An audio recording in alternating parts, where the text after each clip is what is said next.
Imagine, nous sommes en Irlande, dans le petit village de Tuaim, au comté de Galway. Sous terre, enfouis dans le silence, gisaient des centaines de petits corps.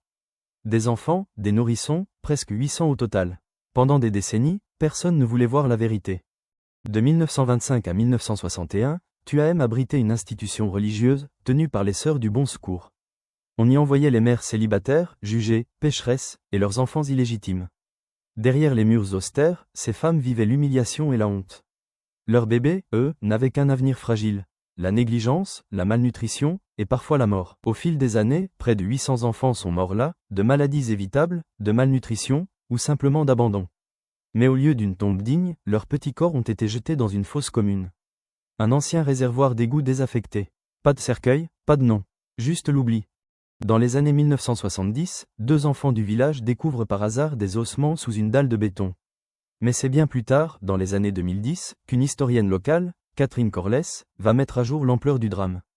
En recoupant les registres officiels, elle prouve que 796 enfants sont morts dans cet établissement, sans aucune trace d'enterrement officiel.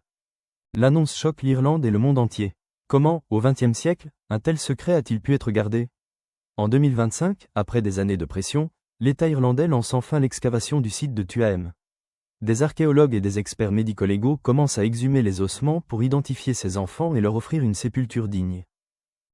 Ce drame de Tuaim n'est pas isolé. Des enquêtes révèlent que dans toute l'Irlande, plus de 9000 enfants sont morts dans des institutions similaires. Des vies volées par la honte, la misère et l'abandon institutionnel. Aujourd'hui, Tuaim est devenu un symbole. Un rappel glaçant que parfois, les crimes les plus terribles ne se commettent pas dans l'ombre des ruelles, mais derrière les murs des institutions respectées.